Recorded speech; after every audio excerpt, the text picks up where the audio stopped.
Hey, we're back. I'm your host, BKP, and it's now time for North Georgia Senior Living with Jesse Barton, the Community Relations Director at Cameron Hall of LJ.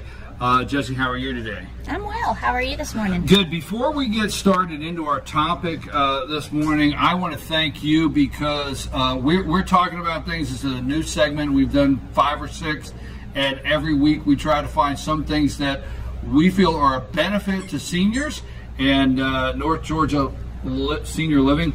And we talked about this, and now there's a major ad campaign going on, and you can see it on TV, radio, the new Medicare cards. New Medicare cards are being issued right now. People in Georgia are getting them on a daily basis. So if you live in Georgia and you haven't gotten it, it should be coming in the next week or 2. But what we talked about is the fraud that's coming right behind it for our seniors out there. And I know this wasn't a subject that we had set up, but I wanted to tell you that I was setting up here this morning and I had the news on, and I was listening to it, and a commercial came on.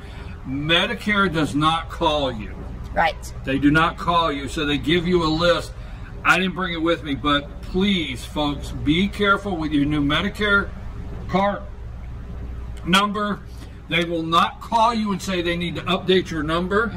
Nothing like that. So I just wanted to stress that's basically what this segment's all about, is any way we can benefit and help seniors living here in our North Georgia area. So go ahead if there's anything else you'd like to say on that. I just wanted to stress. So just be sure that you're when you go to the doctor's appointments or anywhere that might need that Medicare card, that you're letting them make a new copy, but they will not call you. If you get a call from a doctor's office saying I need to update, say I'll be glad to bring that in on the next visit, and they should be okay with that.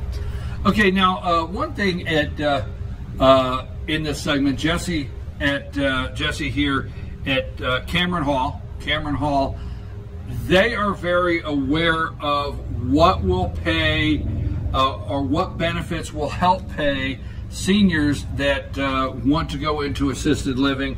And that's something you guys professionally know, you're well versed on, you handle. And we were talking this week, veterans. You have veterans that want to move into the assisted living, and there's different, let's say, hurdles they have to go over or get through to get some of their benefits to go towards the cost. Let's talk about that. There's been some changes that our veterans need to know about. There have been. So right now there's a benefit called Aid in Attendance. This is for veterans, their spouses, or even a widow of a veteran. And they pay different amounts based on what your classification is. Up until right now, there have been 4 major things that have to occur for you to get that benefit. You have to have served during wartime just one day, at least just one day, and it doesn't have to be in the place of conflict. So we've got a lot of World War II veterans, their widows that are getting this benefit. There's an income threshold, your non-veterans income threshold.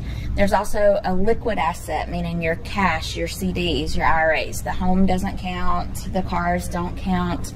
And then your medical expenses each month. So the more your medical expenses offset your income, the higher the benefit you're going to qualify for. Up until now, there has been no what we call look-back period, meaning that if I've got over that cash asset limit, I could technically go have an attorney set up a trust, move my assets to where they become the trust assets, and then the next day apply for the benefit. And they're not going to look back to see if I move money around. Look backs are very common among Medicaid applicants, so that's one of the things that they did not do with the veterans benefit. This week, just this week, there are changes to that. They have now instituted a 36-month or a 3-year look-back period. So there's no more of this moving money around to be able to qualify. There's also some pretty technical changes with the asset and income limitations. And I've got somebody that's wanting to help talk to us maybe next week that can go a little more in depth on that. But these are major hurdles. Right now, it's taking anywhere from 3 to 10 months to get that benefit approved, which can be a substantial length of time when you're trying to get this benefit to pay for assisted living. So now this hurdle is making it even more difficult. So now if you want, let me see if I have this correct. So if you want to move into an assisted living and you have to start with your paperwork to see what benefits will pay.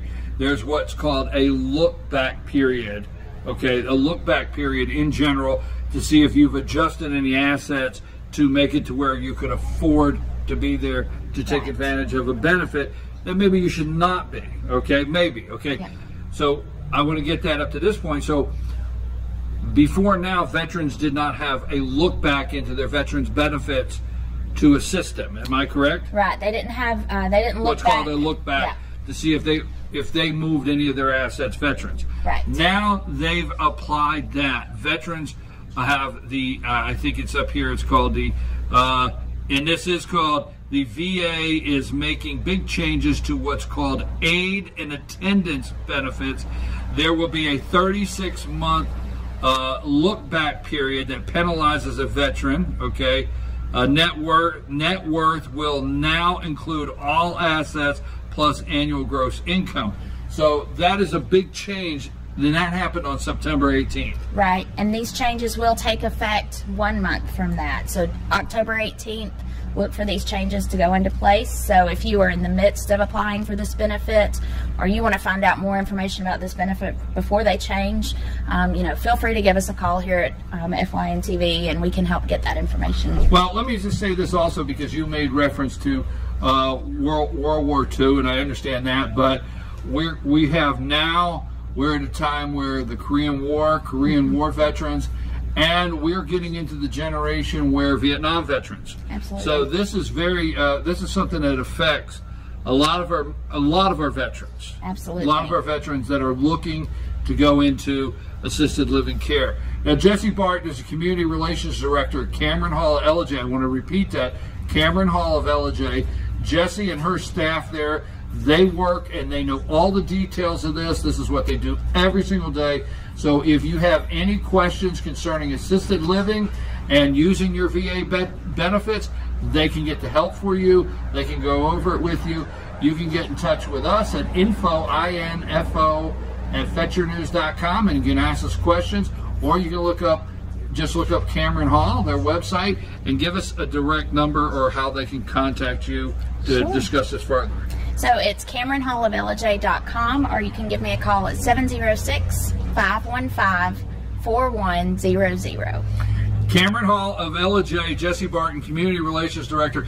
I can't say thank you enough, because our veterans mean so much to us. Absolutely. And yes, we are getting to a point from World War II to Korea to Vietnam, and I'm not for sure why they would want to make, I'm going to call them these hurdles of using their benefits after they've served our country, but you need to know that information is going on. Plus, before we close, again, one more time, if you're getting your new Medicare card in the mail, please do not discuss it with anybody. Do not give the number out to anybody. Medicare does not call you, and you hear these ads on TV, take them serious, okay? And if in the local area, our viewing area, if you are a victim of Medicare fraud with your new card, please contact your local law enforcement or contact us here at FetcherNews.com. We will help you take it to law enforcement if you feel that you're a victim of a Medicare scam through the new card. Yep. Jesse, anything else before we go? You good? I think we're good. Yeah, it's quiet right now, but I don't like to upstage you, but you know it's time for our star. I know. That's our pet of the week. Right after this, Humane Society of Blue Ridge. Thank you very much, Jesse. Thanks, Brian.